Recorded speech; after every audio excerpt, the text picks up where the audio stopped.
¿Cómo están? Feliz de estar con ustedes una vez más para seguir el estudio de la historia general del derecho. Como ya dije al principio, la historia general del derecho es muy importante porque nos ayuda a nosotros como abogados a comprender el origen de muchas de las instituciones jurídicas que el día de hoy gobiernan nuestra sociedad.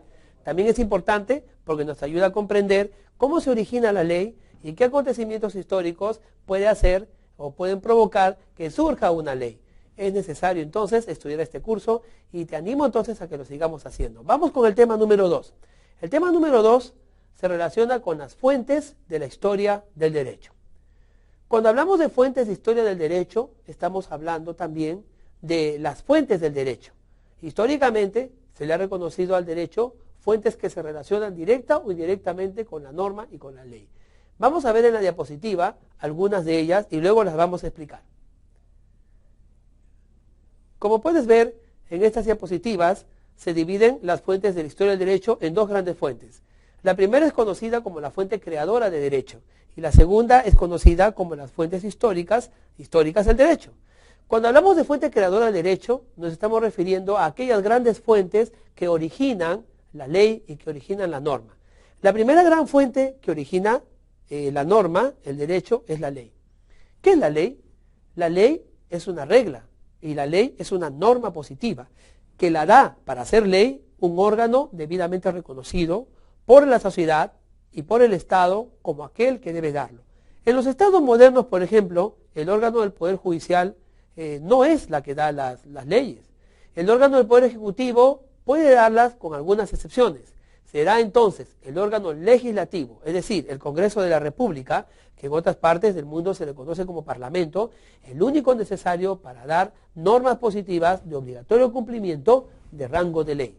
Será entonces este órgano o poder legislativo, como generalmente lo conocemos, el que a través de ciertos procedimientos internos, también debidamente reglamentados y también aprobados por la ley, serán ellos los que regularán, normarán, modificarán las reglas y las normas que rigen la vida en sociedad. La ley entonces será la principal fuente de la historia del derecho. Nosotros podemos comprender muchos de los elementos históricos y las consecuencias históricas revisando la ley. Un ejemplo concreto, por ejemplo, sería el estudiar aquella norma legislativa que liberó a los esclavos. En algún momento de la historia nosotros podemos encontrar, y de la historia peruana, vamos a encontrar cómo don José de San Martín lanza una ley, ¿no?, ordenando que muchos esclavos queden libres. Posteriormente, don Ramón Mariscal Castilla, el gran general, el gran mariscal, también hace una ley similar. Pero en la época del 28 de julio de 1821, luego de que se proclama la independencia, San Martín da una ley liberando a los negros que se plegaran a la causa independentista y que obviamente nacieran después del 28 de julio del año 1821. Leyendo la ley como está, nosotros podemos decir que qué gran acierto el hacer una ley así. Pero cuando vemos los aspectos históricos que rodearon a esta ley, entonces nosotros podemos comprender los efectos y las verdaderas razones por las cuales esta ley, teniendo un buen objetivo, pudo haber también tenido otros objetivos. Se sabe, por ejemplo, hoy en día, que la ley que se dio era justamente para reforzar las tropas independentistas que tenían que enfrentarse a la España y a los grandes ejércitos realistas que todavía estaban dentro del territorio peruano.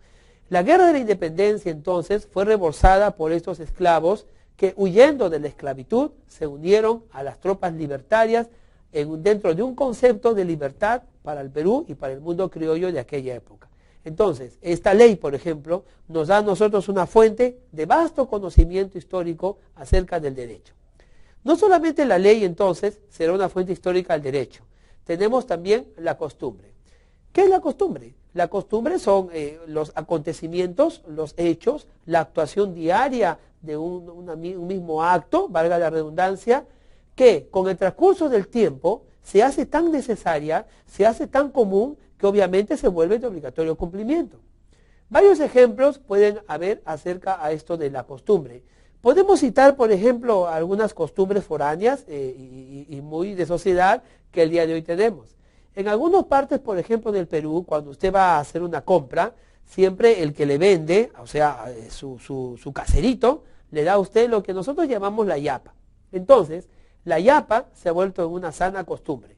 Cuando vamos a un pueblo del interior del Perú o vamos a algunas ciudades del orbe del interior, nosotros podemos encontrar allí cómo aquellas personas que nos venden zanahorias, nos venden choclos, nos venden panes, siempre nos dan uno de regalo o nos dan un pequeño grupito de regalo diciéndonos, Señor, este es su yapa.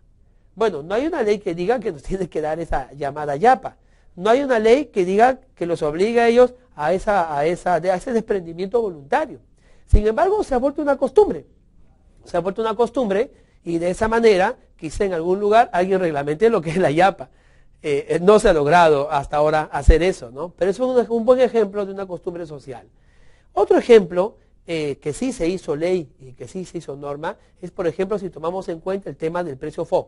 Como usted sabe, en los antiguos puertos ingleses, ¿no? Cuando uno llegaba con su carga para vender lo que uno traía de ultramar, siempre se ponían dos precios. Un precio era al que estaba en la borda, ¿no? Si la carga estaba en la borda del barco, ¿no? Entonces, ¿a cuánto se vende eso?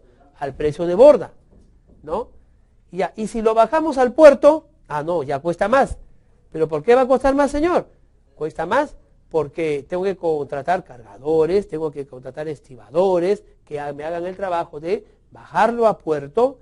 Entonces ya esa diferencia de precio en puerto de lo que estaba aquí en la borda del barco, ¿no? Encima del buque, entonces eso ya trae una diferencia económica. Así que será un precio aquí y un precio abajo.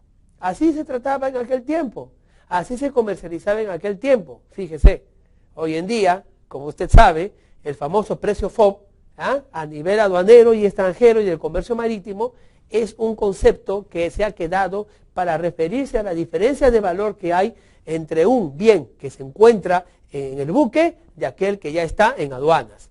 Porque el precio del buque será uno, pero como aquí hay que pagar aranceles, impuestos aduaneros, entonces el precio en aduana será otro.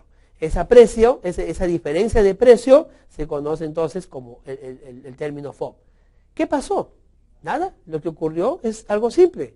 En algún momento de la historia del hombre, la costumbre se hizo ley. La costumbre se hizo derecho. La costumbre se hizo norma. Y basta explicar eso para entender y comprender que, en definitiva, pues tenemos aquí que una costumbre fue fuente del derecho y es fuente también de la historia del derecho. ¿Se da cuenta entonces cuán importante es esto de las fuentes? Bueno, no solamente la ley, no solamente la costumbre son fuentes del derecho, también tenemos la jurisprudencia. ¿Qué es jurisprudencia? Algunos piensan que la jurisprudencia tiene que relacionarse con las leyes necesariamente. No es así. La jurisprudencia son las resoluciones judiciales. ¿Me entendiste? Repito por si te desatendiste un momento. La jurisprudencia son las resoluciones judiciales que dictan los tribunales en el ejercicio de su función jurisdiccional. Es decir, si yo soy un juez y tú vienes con un problema comercial, con un problema civil ante mi despacho, y yo saco una resolución resolviendo ese conflicto. En esa resolución, obviamente, como tú sabes, hay tres partes. Tenemos entre ellas la parte considerativa. En la parte considerativa, que es la parte intermedia, yo pondré entonces todos los considerandos y mis conocimientos y mis reflexiones acerca de ese litigio que tú me trajiste. Y concluiré con una parte resolutiva. Esa parte considerativa y la parte resolutiva se vuelve como un antecedente, ¿me entiendes? Se vuelve como algo que predice de alguna manera cómo se debe solucionar ciertas clases de conflictos. Y dime tú, si yo ya resolví un conflicto, ¿no podemos resolver conflictos similares? Si, por ejemplo, hay un litigio sobre un derecho que supuestamente no es tutelado y yo digo que hay que tutelarlo, ¿no será esa sentencia mía, esa resolución, esa reflexión, esa conclusión mía, no puede ser fuente de derecho? Por supuesto que sí. Y si yo en un tribunal de justicia, siendo yo un magistrado, siendo yo un juez, siendo un actor jurisdiccional, resuelvo una sentencia o emito una resolución que definitivamente acredite una institución o tutele, proteja un derecho que hasta ese instante nadie lo protegía, ¿acaso eso no sentará un antecedente histórico? Claro que sí. Entonces, por eso decimos que así como la jurisprudencia es fuente de derecho, también es fuente de historia del derecho. Aparte de la doctrina, aparte de la jurisprudencia, aparte de la ley y aparte también de la costumbre, tenemos a la doctrina como otra fuente del derecho. ¿Qué es la doctrina? La doctrina son las reflexiones, las conclusiones, las investigaciones, los postulados, las tesis, las tesinas que realizan todos los que son los estudiosos del derecho.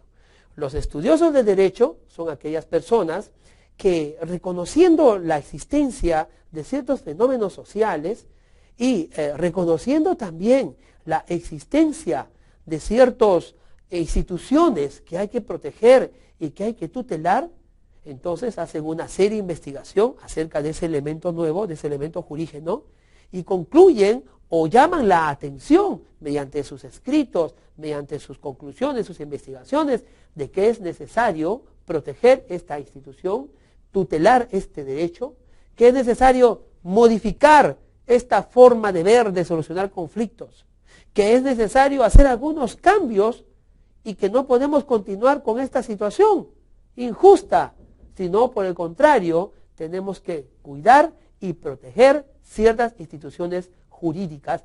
¿Para qué? ¿Para qué? Para que la sociedad crezca en armonía y para que la convivencia social sea posible. ¿Y eso quién lo dijo? ¿Una ley? ¿Fue una costumbre? Ajá. ¿Lo dijo un juez? No, no, lo dijo un investigador, un científico del derecho. Tú puedes ser un científico del derecho, espero que lo seas algún día, y que publiques un buen libro o una tesis o un postulado y que tu nombre sea reconocido en las marquesinas de la historia, como son reconocidos Plinio el Viejo, Sabiniano y grandes juristas de la antigüedad de la época romana. Hoy en día son reconocidos porque gracias a sus aportes se fue fundando, se fue formando el concepto de convivencia social en nuestra civilización occidental. Y no solamente de la época romana, ¿no? Hay muchos grandes juristas posteriores a ellos. Tenemos, por ejemplo, a Augusto Comte, que fue el líder de una corriente positivista, que más adelante lo vamos a ver. Y tenemos, obviamente, más modernamente y contemporáneamente, al creador, pues, de la teoría pura del derecho, el austriaco Hans Kelsen. Todos ellos fueron hombres que, investigando, llegando a conclusiones, estudiando a la sociedad y llevando más allá su profesión y su compromiso de abogados y hombres de normas y leyes, plantearon pues postulados y tesis que hasta el día de hoy nos ayudan a tener una idea clara de lo que significa la ciencia del derecho. Así que la ley, la costumbre, la jurisprudencia, pero también la doctrina serán fuentes de historia del derecho, serán fuentes del derecho mismo, porque a través de ellos la sociedad podrá concluir que hay ciertas necesidades de proteger y tutelar instituciones para que la convivencia social se pueda desarrollar armoniosamente. Estas cuatro son entonces las fuentes creadoras de la historia del derecho. Nos toca ahora ver entonces las fuentes de la historia del derecho. Vamos a leer nuevamente la diapositiva que mostrábamos al principio. Allí, por ejemplo, vemos que como segundo grupo de fuentes están las fuentes de la historia del derecho. Ahí podemos leer lo siguiente. Son fuentes de conocimiento del derecho, del pasado, aquellas que están referidas a todo fenómeno apreciable físicamente, que pueda dar noticias sobre la causa de un principio o un hecho jurídico. ¿Qué quiere decir esto? Quiere decir que será una fuente de la historia del derecho cualquier elemento o fenómeno que se pueda apreciar físicamente y que nos pueda dar noticias sobre alguna causa o principio de un hecho jurídico. Por ejemplo, nosotros pues somos abogados, pero qué interesante es la arqueología. Ciertamente la arqueología es una disciplina y una ciencia que nos encanta a todos nosotros.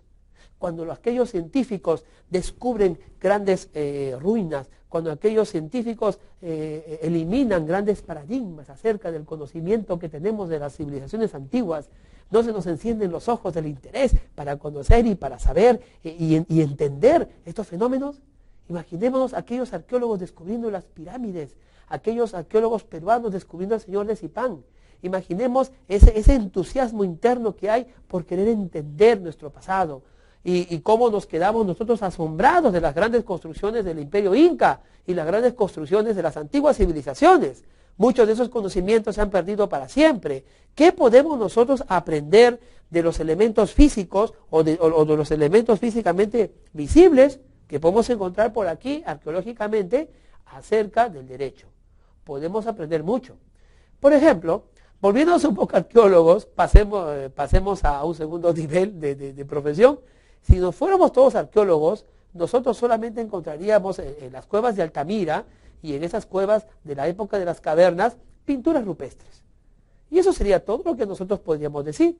Ah, son pinturas rupestres, miren, algunos dicen incluso que ahí ya se originó el cine, ¿no? Porque los animalitos no están con 2 patitas, sino con 3. ¿Qué se quería mostrar? La posibilidad, ¿no?, de correr. No es que hubieran antílopes de 3 patas, no, eso no existe, siempre eran 2 patas adelante.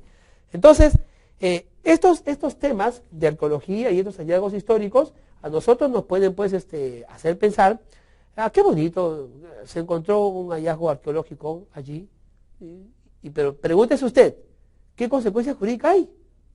Legalmente, jurídicamente, aquel hallazgo histórico, ¿le da a usted un conocimiento de algo?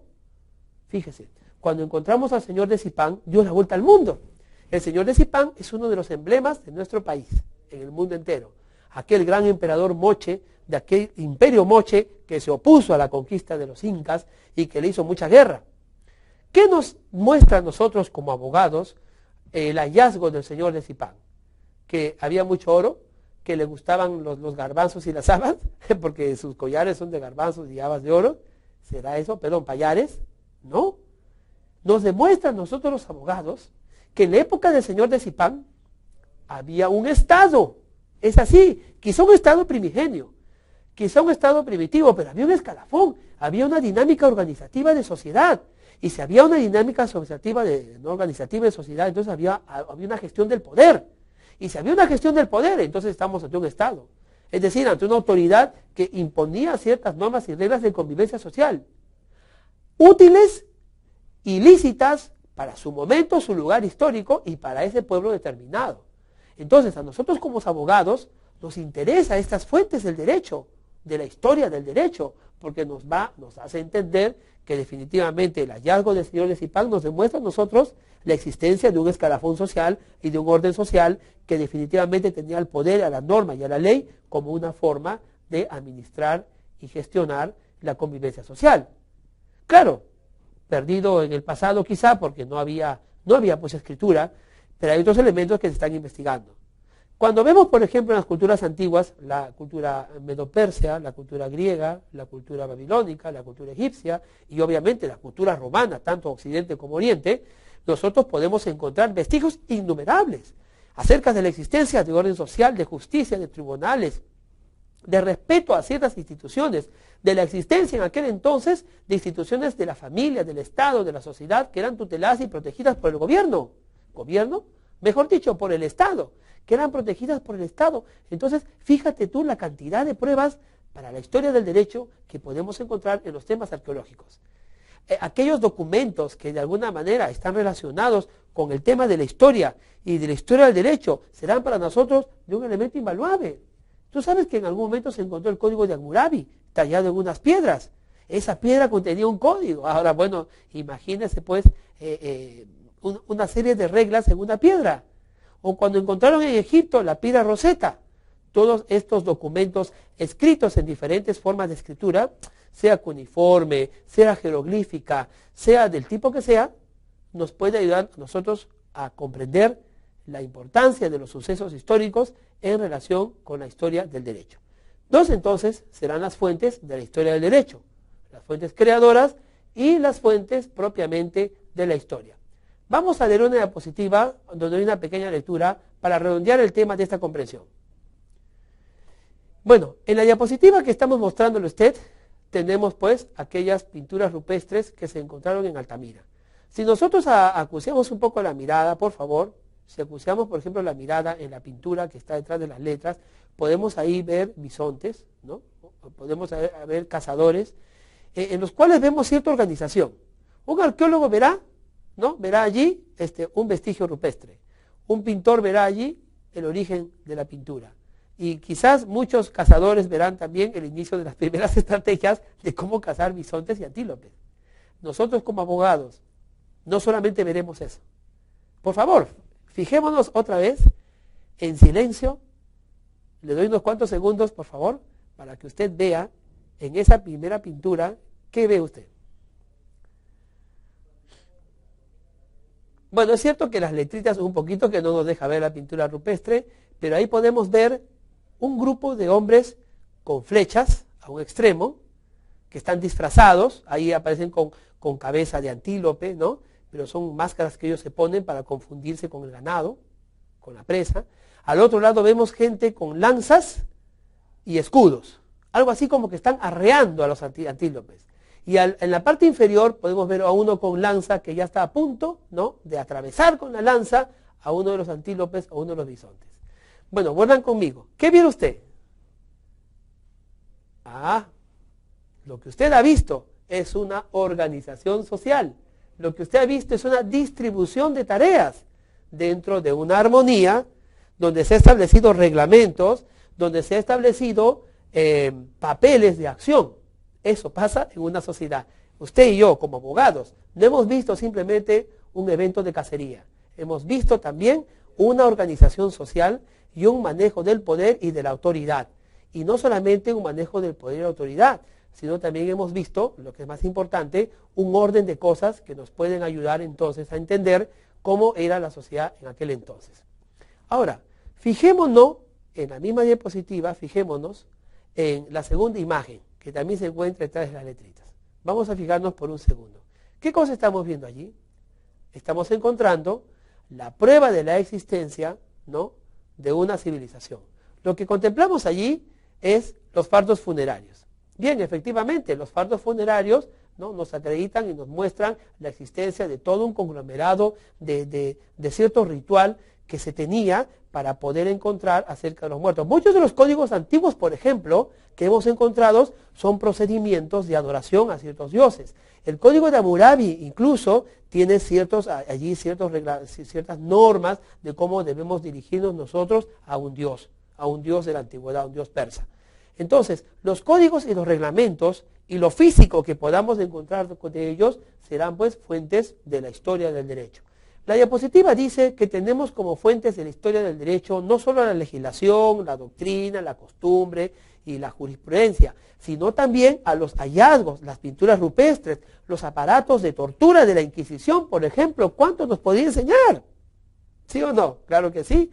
No sé, si usted no lo conoce, pues vaya, porque en cualquier momento ya no va a estar. Pero conozca los elementos de tortura de la Inquisición. Y usted podrá decir, pero ¿cómo es posible que se haga esta barbaridad en aquel tiempo? ¿Cómo es posible que se hiciera eso? Pero usted tiene que pensar como abogado y decir, es que en aquel tiempo estaba normativamente permitido, legalmente permitido, esa clase de forma de manifestación. Bueno, ahora usted va con su abogado, ¿no? Un señor le toma la manifestación y si usted miente o no miente, al señor no le importa. Luego ya se descubrirá si usted mintió o no. Pero en aquel entonces ese riesgo no se corría, tenía que decir solamente la verdad. Así que una poca de apretadita en el cuello, un poco de apretadita en los brazos y un poco de estirarle las extremidades era parte del sistema de manifestaciones y de sistemas de toma de declaraciones de aquel tiempo. Y era aceptable y era permitido y tenía validez en el proceso inquisidor de aquella época. Obviamente hoy en día sabemos que es una barbaridad, pero en aquel tiempo tenía el valor.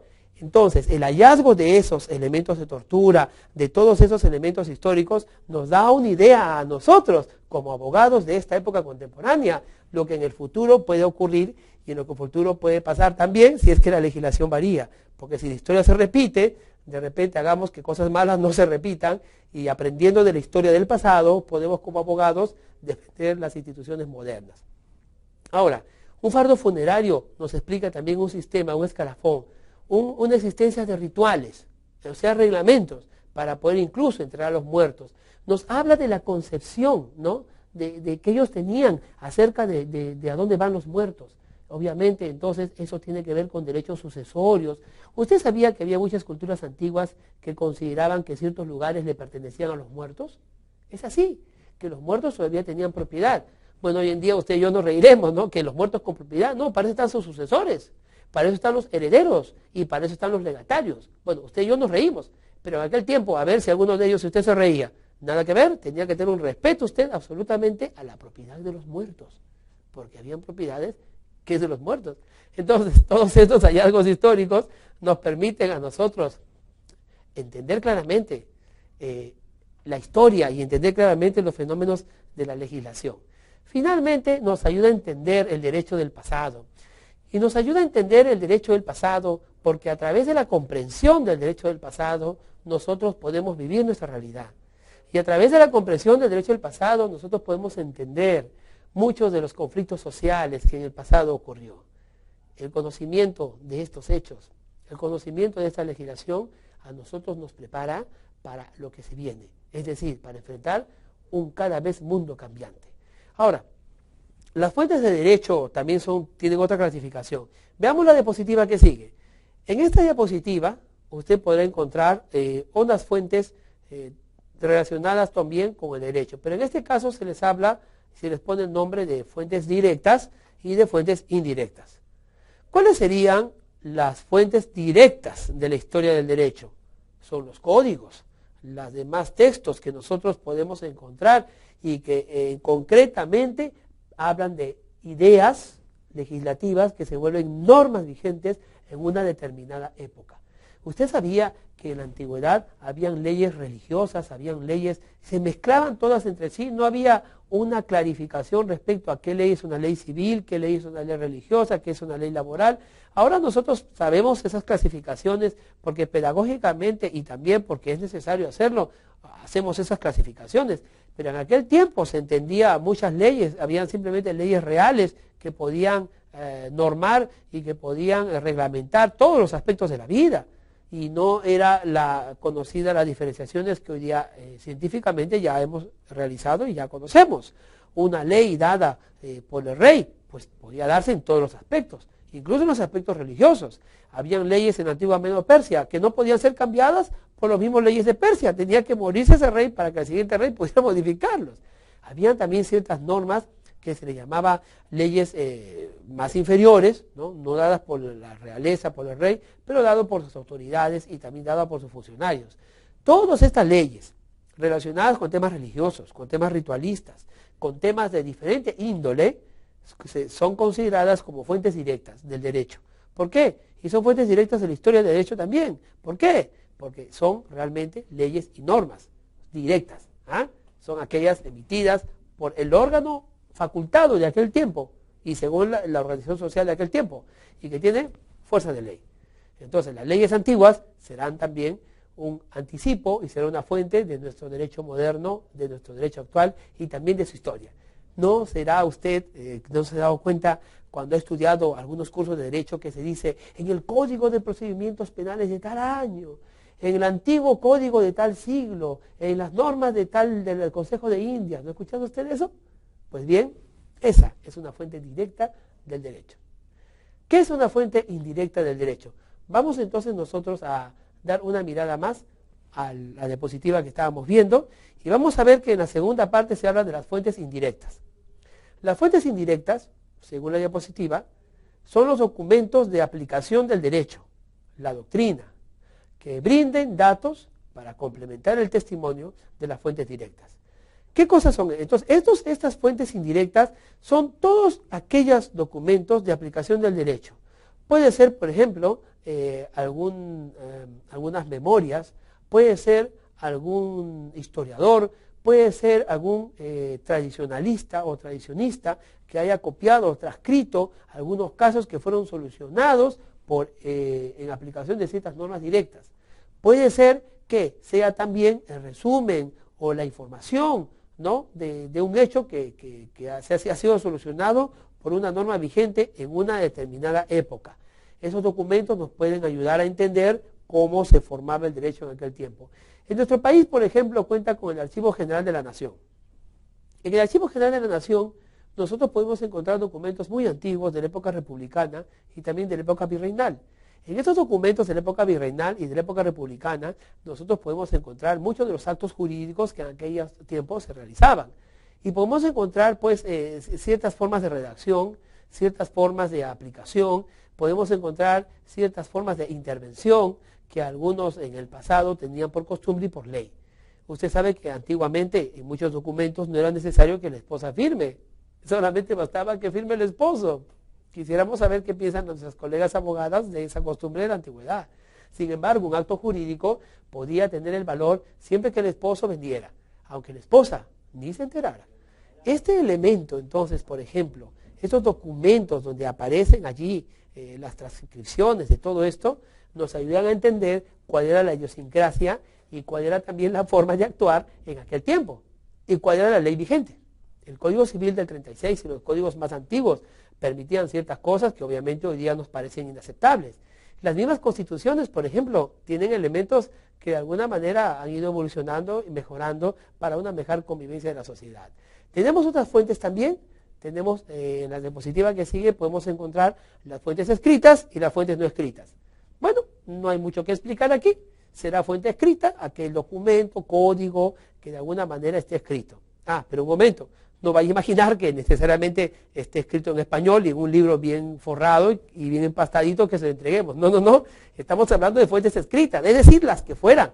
Cuneiforme, cóptico, griego, romano, o sea, latín, ¿no? Y todas las fuentes escritas que encontremos y que se relacionen con la historia del derecho serán nuestras fuentes.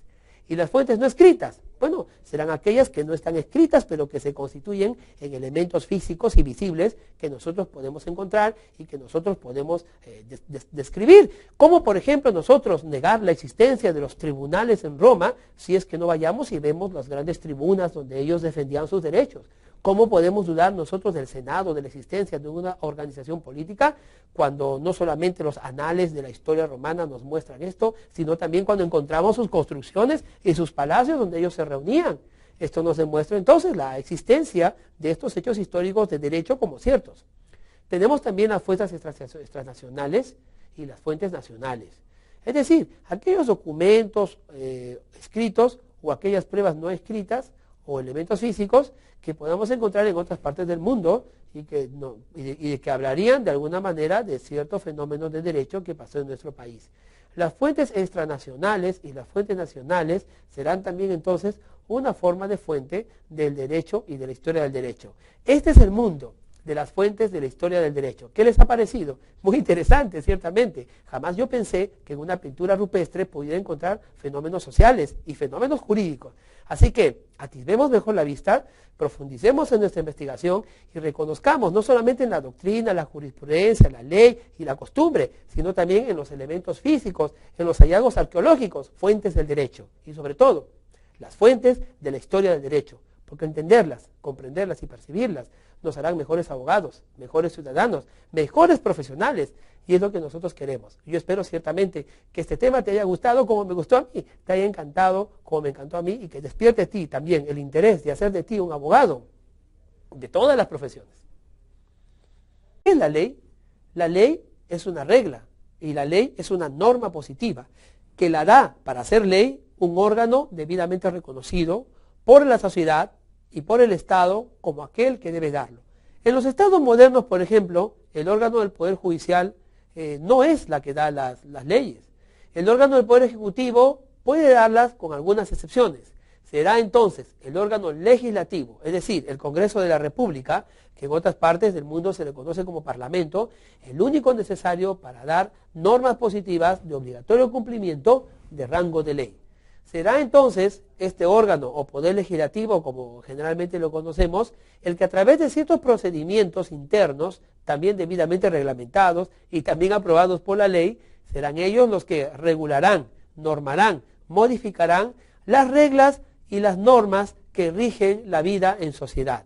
La ley entonces será la principal fuente de la historia del derecho. Nosotros podemos comprender muchos de los elementos históricos y las consecuencias históricas revisando la ley. Un ejemplo concreto, por ejemplo, sería el estudiar aquella norma legislativa que liberó a los esclavos. En algún momento de la historia nosotros podemos encontrar, y de la historia peruana, vamos a encontrar cómo don José de San Martín lanza una ley, ¿no?, ordenando que muchos esclavos queden libres. Posteriormente, don Ramón Mariscal Castilla, el gran general, el gran mariscal, también hace una ley similar. Pero en la época del 28 de julio de 1821, luego de que se proclama la independencia, San Martín da una ley liberando a los negros que se plegaran a la causa independentista y que obviamente nacieran después del 28 de julio del año 1821. Leyendo la ley como está, nosotros podemos decir que qué gran acierto el hacer una ley así. Pero cuando vemos los aspectos históricos que rodearon a esta ley, entonces nosotros podemos comprender los efectos y las verdaderas razones por las cuales esta ley, teniendo un buen objetivo, pudo haber también tenido otros objetivos.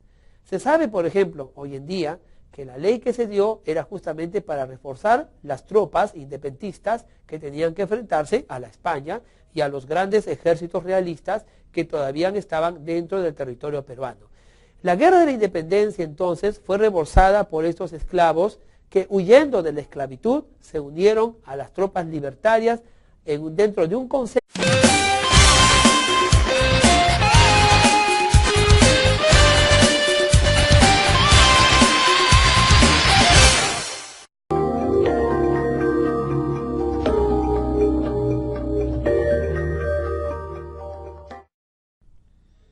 ¿Cómo están? Feliz de estar con ustedes una vez más para seguir el estudio de la historia general del derecho. Como ya dije al principio, la historia general del derecho es muy importante porque nos ayuda a nosotros como abogados a comprender el origen de muchas de las instituciones jurídicas que el día de hoy gobiernan nuestra sociedad. También es importante porque nos ayuda a comprender cómo se origina la ley y qué acontecimientos históricos puede hacer o pueden provocar que surja una ley. Es necesario entonces estudiar este curso y te animo entonces a que lo sigamos haciendo. Vamos con el tema número 2. El tema número 2 se relaciona con las fuentes de la historia del derecho. Cuando hablamos de fuentes de historia del derecho, estamos hablando también de las fuentes del derecho. Históricamente se le ha reconocido al derecho fuentes que se relacionan directa o indirectamente con la norma y con la ley. Vamos a ver en la diapositiva algunas de ellas y luego las vamos a explicar. Como puedes ver, en estas diapositivas se dividen las fuentes de la historia del derecho en dos grandes fuentes. La primera es conocida como la fuente creadora de derecho y la segunda es conocida como las fuentes históricas del derecho. Cuando hablamos de fuente creadora de derecho, nos estamos refiriendo a aquellas grandes fuentes que originan la ley y que originan la norma. La primera gran fuente que origina la norma, el derecho, es la ley.